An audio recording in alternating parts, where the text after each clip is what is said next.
Hello and welcome to New Awakening Theology.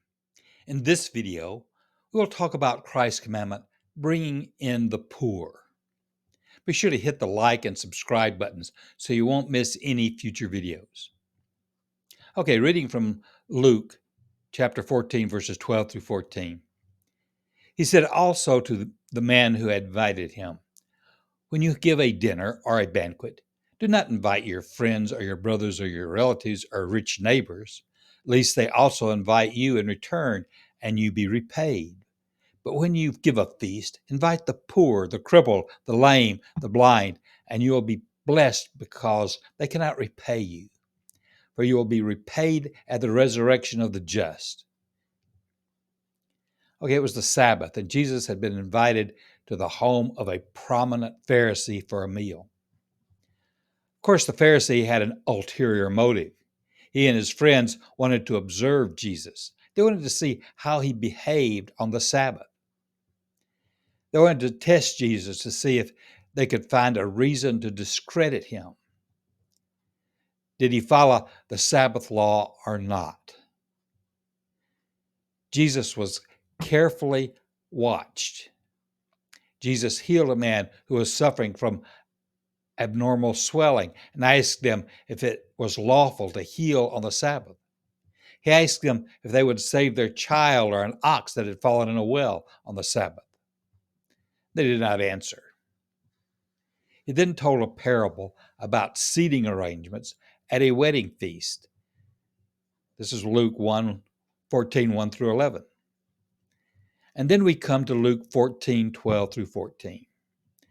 Jesus speaks to his host, telling him that if he invited the outcast of society, the poor, the crippled, the lame, and blind, the people who could not repay him for his generosity, this would show that he was ministering to them for the Lord's sake and not for his own. He would then be laying up for himself treasures in heaven and would become rich toward God. Inviting the outcast would not make the man righteous. It would testify that he was in a righteous standing before God. In Matthew 6, verses 1 through 2, Jesus says, "Beware of practicing your righteousness before other people in order to be seen by them, for then you will have no reward from your Father who is in heaven. Thus, when you give to the needy, sound no trumpet before you as the hypocrites do in the synagogues and the streets, that they may be praised by others.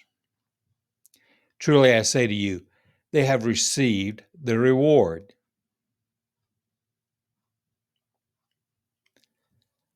Now, don't misunderstand. Jesus is not condemning the holding of a party for family or friends. Jesus himself went to such parties. The "do not do one thing, but do the other" form of speaking and teaching was sometimes used with the implication, do not merely do one thing, but instead also do the other.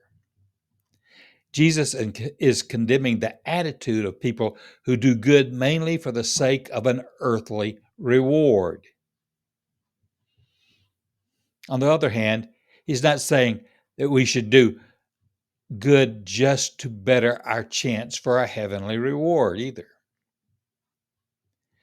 That would be a self-seeking attitude. We should do good to those who cannot give us anything in return and leave the whole question of reward to God. Now, in my next video, we'll talk about Christ's commandment, render unto Caesar. Thanks, and have a great day.